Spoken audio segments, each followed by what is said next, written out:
بسم اللہ الرحمن الرحیم نحمدہ ونصلی ونسلم علی رسولہ الکریم۔ الحمدللہ اس وقت پاکستان پوری دنیا کی توجہ کا مرکز ہے۔ گزشتہ ہفتے آپ نے دیکھا ملیشیا کے وزیر اعظم تشریف لائے، ابھی 3 روز پہلے سعودی عرب کے وزیر سرمایہ کاری اور ان کے ساتھ ایک بہت بڑا جو سعودی عرب کے اہم ترین بزنس مین ہیں ان کا گروپ آیا، اور اب 2 بڑی ایٹمی قوتوں کے وزرائے اعظم کے ساتھ ساتھ شنگھائی کانفرنس میں شرکت کے لیے مختلف ممالک کے زعماء، سربراہان اور ان کے وفود اسلام آباد میں آ رہے ہیں۔ الحمدللہ ایک طویل عرصے کے بعد پاکستان کے لیے عالمی سطح پر اور خارجہ امور کے سطح پر یہ بڑی کامیابیاں ہیں۔ پاکستان معاشی طور پر بھی بہتری کی طرف جا رہا ہے۔ ایسے حالات میں اسلام آباد میں احتجاج کی کال دینا یا ایسا ماحول بنانا جس سے ہمارے مہمان جو ہیں وہ ڈسٹرب ہوں، بہت ہی افسوسناک ہے اور افسوسناک ہوگا۔ دیکھیے، یہ پاکستان کے مہمان ہیں، یہ پاکستانی قوم کے مہمان ہیں، یہ ہم سب کے مہمان ہیں۔ میں اپیل کرتا ہوں تحریک انصاف کی قیادت سے، پاکستان علماء کونسل کی طرف سے اور اس کی حلیف جماعتوں کی طرف سے، ملک کے تمام مکاتب فکر کے علماء مشائخ کی طرف سے کہ وہ 15 اکتوبر کی احتجاج کی کال کو ملتوی کریں۔ بیٹھ کے، اگر پی ٹی ایم کے مسئلے پر بیٹھ کے مسائل حل ہو سکتے ہیں تو ان مسائل کو بھی حل کیا جا سکتا ہے۔ ایسے وقت میں جبکہ چین کے وزیر اعظم، روس کے وزیر اعظم، شنگھائی کانفرنس کے وفود آ رہے ہیں، کسی بھی قسم کی احتجاج کی کال دینا یا ان مہمانوں کے راستوں میں رکاوٹ پیدا کرنا، یہ میں سمجھتا ہوں قابل قبول عمل نہیں ہے، اور یہ پاکستان سے کسی بھی صورت دوستی نہیں ہے۔ پاکستانی اور پاکستان دوست ہونے کا مطلب یہ ہے کہ ہم اس کانفرنس کی اور اپنے آنے والے مہمانوں کی عزت و تکریم کے لیے تمام اقدامات کریں۔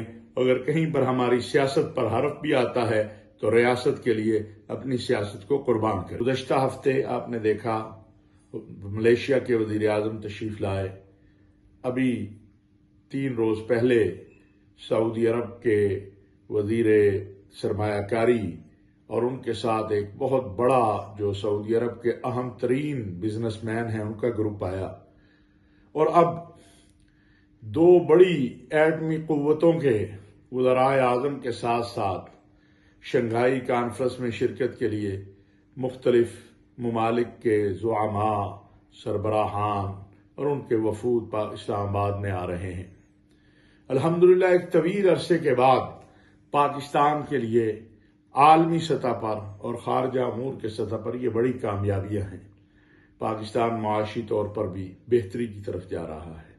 ایسے حالات میں اسلام آباد میں احتجاج کی کال دینا یا ایسا ماحول بنانا جس سے ہمارے مہمان جو ہیں وہ ڈسٹرب ہوں، بہت ہی افسوسناک ہے اور افسوسناک ہوگا۔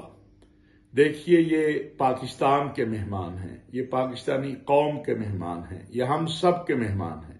میں اپیل کرتا ہوں تحریک انصاف کی قیادت سے، پاکستان علماء کونسل کی طرف سے اور اس کی حلیف جماعتوں کی طرف سے، ملک کے تمام مکاتب فکر کے علماء مشائخ کی طرف سے کہ وہ 15 اکتوبر کی احتجاج کی کال کو ملتوی کریں۔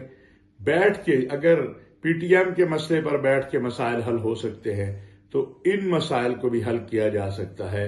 ایسے وقت میں جبکہ چین کے وزیر اعظم، روس کے وزیر اعظم، شنگھائی کانفرنس کے وفود آ رہے ہیں، کسی بھی قسم کی احتجاج کی کال دینا یا ان مہمانوں کے راستوں میں رکاوٹ پیدا کرنا، یہ میں سمجھتا ہوں قابل قبول عمل نہیں ہے، اور یہ پاکستان سے کسی بھی صورت دوستی نہیں ہے۔